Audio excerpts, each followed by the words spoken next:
In this video, we'll talk about some common issues you might run into when you start to use Jupyter Notebook. It is a wonderful thing that most of you are starting to follow with the instruction videos on Jupyter Notebook to learn Markdown, this environment, and also a little bit about Python. The tricky thing is that there are some small issues here and there that might trip you up. So here I want to answer some common issues they might came across in this video, and hopefully this could help you a little bit. All right, so first issue we might run into is this problem of accessing the file. When you watch the tutorial I posted on Perusal, it is possible that you look at me opening up this folder and then go to the file and then open up that demand file and then get into it for the illustration. However, it is possible that you notice you don't actually have this folder on your computer, and this is totally common. It just so happens that I put my SymPy files for this course under this folder, and this does not exist on your computer yet. So what you need to do is just to set up a folder of your own and then create a file from there. So one way you can get it set up really quickly is to actually go to our course GitHub page that links all of these Jupyter notebooks we're going to use for examples and exercises. And a quick way to get there is actually to go to our course Lyceum page, and on the bottom of the top section, you will see there is a link to the GitHub page for Jupyter notebooks. You click on that. It's going to bring you over to our course GitHub page. Throughout the semester, as I fix issues in these notebooks and add more material to each notebook or add notebooks, they will all be updated here. One way to access the entire folder of all these files at once is just click code on the upper right corner here and then say download zip. And once you download the zip file, and now it's going to sit on my download folder, and then I go to my download folder, I see there is a zip file here. I double click, it's going to unzip into a separate folder here. On Windows, this operation is going to be slightly different, but it's essentially just unzip a zip file to a separate folder, and you will see all of these current files in here. The issue is that as I update these files throughout the semester, these files you downloaded into this folder won't automatically update themselves. So you might have to check back and update each file.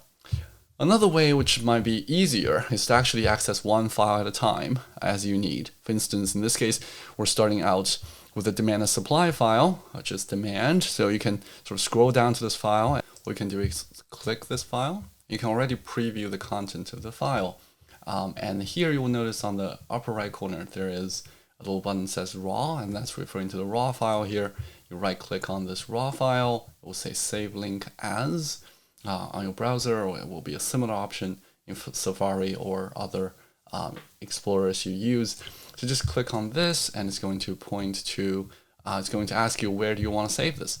And let's say I want to go to my documents, because that's where I saved this, created this folder, and then I'm going to save it here. I already tried this once, so I'm going to replace this file. And now from here, I can already have this file stored.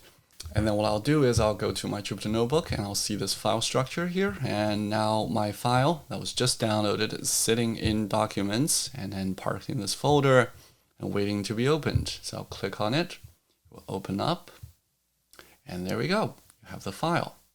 So that's the issue of getting access to each individual files. And you can certainly follow along in this file and just run from the top down. Now the second issue you might have as you try this file, especially if without typing in yourself, is that it's very tempting to jump down here and then try to run this cell. But then what you realize is immediately it pops up an error that says name P is not defined. What it says is that, hey, look, I'm telling Python that I'm going to say, I'm creating this new thing called QD, and QD is going to be equal to this bunch of stuff. But then Python expects QD to be new. So this isn't something Python already knows what it is, but everything on the right-hand side has to be something that Python or SymPy already know.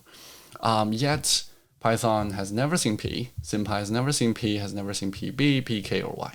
So you start to scream and say, what is P? I don't know what that is. Okay? And the issue here is that you did not run from the top down.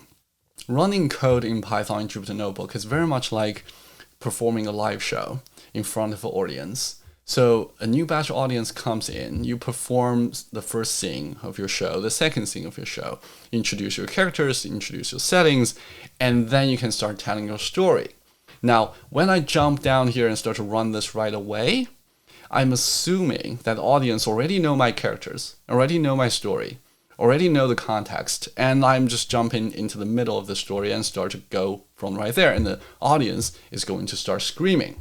Okay, so what you need to do is to run from the top. So we need to import the packages that are necessary to run this program. And then I'm going to declare these symbols and tell Python, P, PB, PK, and Y are just some symbols I'm reserving for you. So next time you see it, it's just a symbol. Now I come down here to this cell and run it again. There won't be that error anymore because now Python knows what is P, knows what is PB, etc., etc.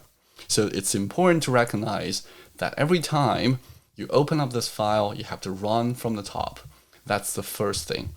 And this applies when I close this file now. And next time I go away, I do something else. I come back several hours later, whatnot, to the same computer, and open this file again.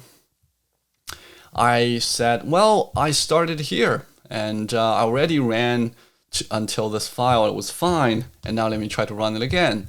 Guess what? The same error will appear, and the reason is now it's a new crowd, it's a new batch of audience for you now. They don't know the packages, they don't know the symbols you need to use, and therefore we need to go from the top again. So we need to run the first cell, and run the second cell, run the third cell. So the code runs linearly. The code you use in later cells usually depend on the things that you declared earlier on. So you need to make sure that each time you load the file, you run from the top as opposed to jump to wherever you stopped last time. This is just something about programming that's a little bit quirky. And the technical issue here is that every time you declare these packages, declare these symbols, they're stored in a temporary memory in your computer. Once you close the program, the temporary memory is wiped. The storage is freed up for other programs. So next time you load the same file, the computer won't know what you're talking about anymore. Okay, so you just need to recreate the space and declare these things and put these things back in. And the good thing about having a code or script is that you can run these things very quickly. So you can set up the same thing again very efficiently. But you do need to remember that you always should go back in starting from the top. And the next common issue is that people sometimes don't pay attention to letter cases and symbols, and that's really important. Let's say I defined QD here, since if I create a new cell down below here, and I ask, so I can run this cell and it's going to be fine, and Python knows what it is. But if I say little qd, Python's going to scream. Again, the error is that it says name QD is not defined.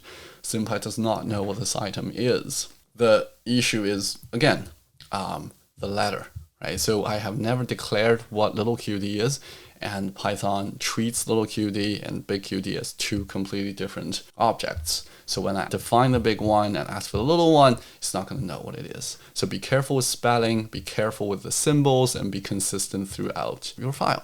All right, so these are some quick tips, and let me know if you have any questions. Good luck.